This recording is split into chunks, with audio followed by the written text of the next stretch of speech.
Good morning. I'm here at Embedded World 2023 and I'm delighted to be joined by Jason Kridner from BeagleBoard and Robert Nelson from Digi-Key. So thank you both very much for joining me. Now today we're going to be talking about the recent launch of BeaglePlay, but before we do that perhaps you guys can just introduce yourselves. So Jason, you'd like to go first? Sure. Paige, it's nice to see you again. So I'm Jason Kridner. I'm co-founder and president of the board at the BeagleBoardorg Foundation. I guess we've been around now for a dozen years or so. It's getting close to driving age. Almost 16 years, I think, summer, right?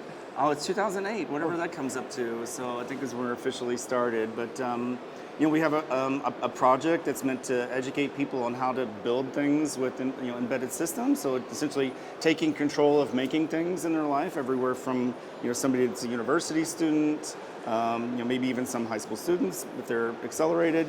All the way into building products, right? And so we've got this really great community where there's a good mix of professionals and educators that are able to help people through problems and make cool stuff. Fantastic. And Robert, what about your role at Digi-Key? So I'm an apps engineer at Digi-Key right now. I'm also on the board member with Jason, and so I've been working with Beagle 16, 15 years now at this point. Yeah. So I'm the community board manager as far as kernel patches, the root file system, basically take all customer feedback and just, throw it in and make it work. So It makes everything work. It's pretty fantastic. That's a very good compliment. Well, it's fantastic to have you both back this year. So tell us what we're going to be talking about today. What's BeaglePlay?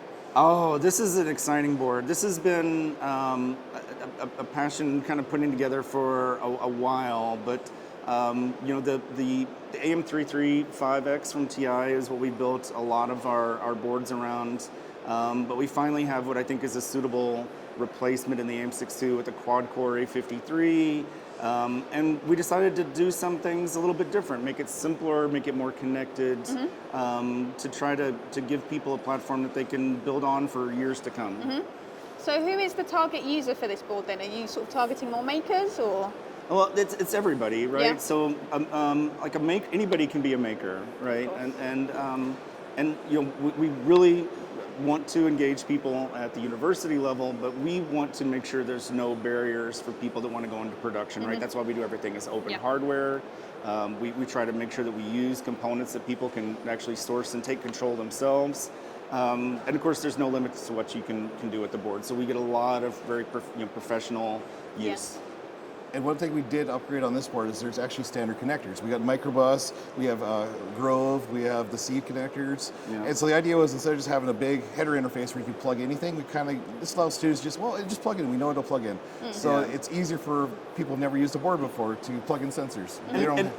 And not all engineers are electrical engineers, right? So there's a lot of mechanical engineers, civil engineers, chemical engineers that are kind of directing a lot of the future, but they still need computers and need embedded computers that they can put the sensors on for their applications, right?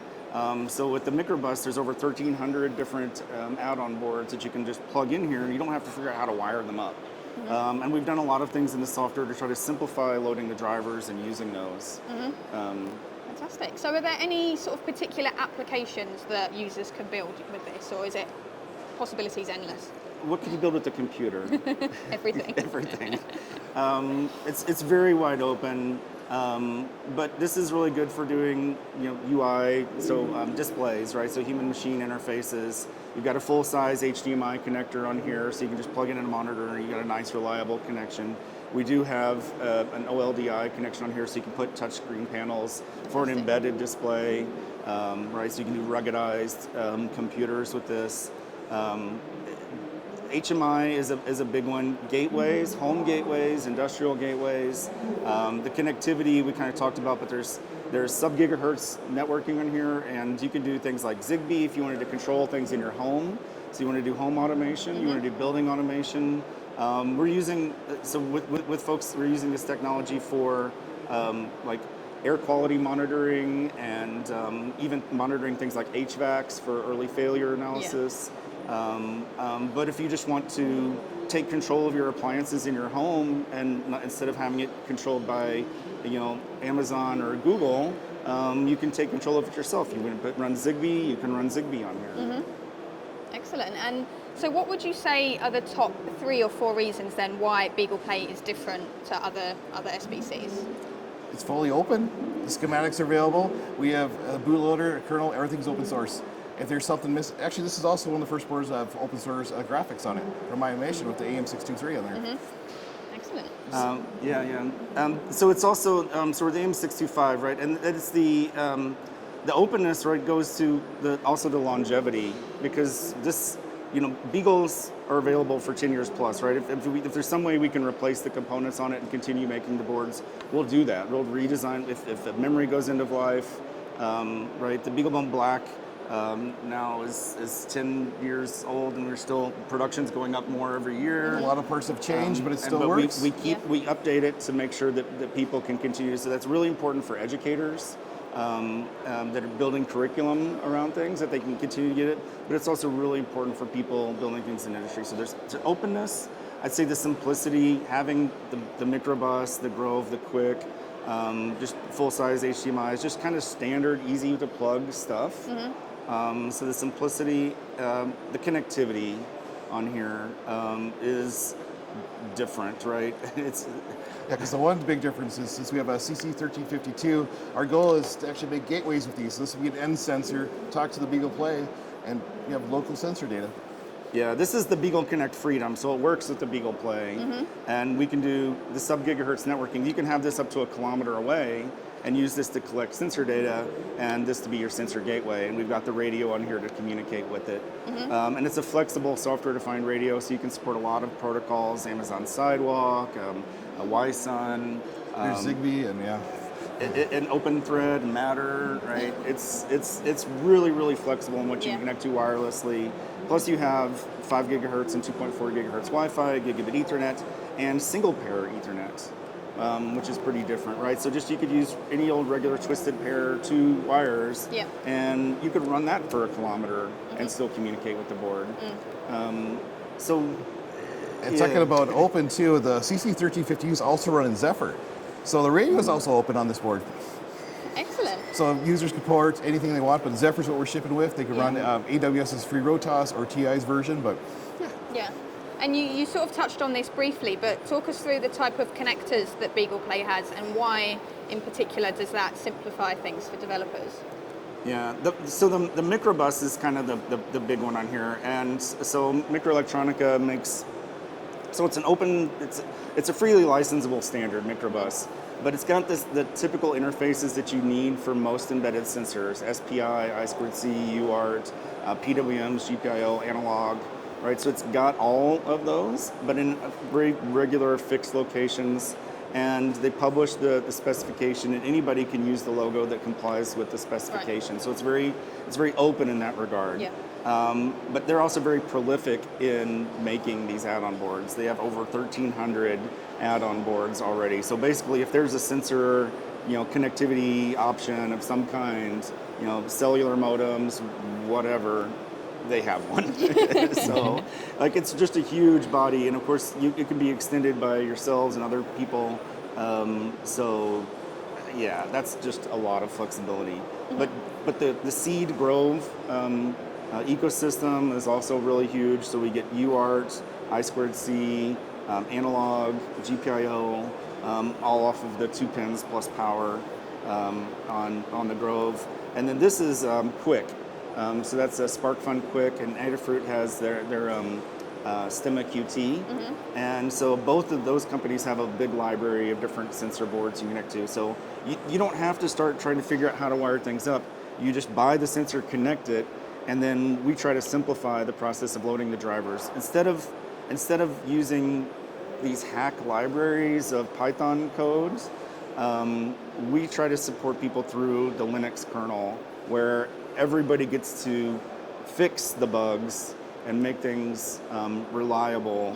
And they always use standard interfaces like IIO or hardware mod, and so users can just use standard Linux interfaces. They don't have to figure out what the driver is. It just works. And so if you're collecting, say, compass data, right? But the IIO interface, it's self-describing, so it actually tells you, it's a magnetic information with these directions, right? So you don't have to kind of figure that out. It's self-describing, and you get an XML file that kind of tells you everything that you need to know about the data that you're getting off the sensor. Yeah, fantastic. So we were talking earlier about obviously it's self-hosted. So can you explain, for the audience what that means?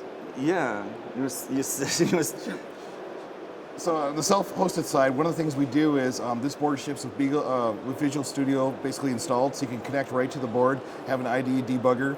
Our goal is to support the M4 in there and the other coprocessors and actually build applications on the board with the other coprocessors. And we try to make it as simple as you can plug this into your computer. it'll have a pop-up that, hey, the board arrived, you go to the website and you're in. And there's a virtual network connection, there's a serial connection, and you could just point your web browser to the board and start developing on it. So all the compiler tools that you'd need.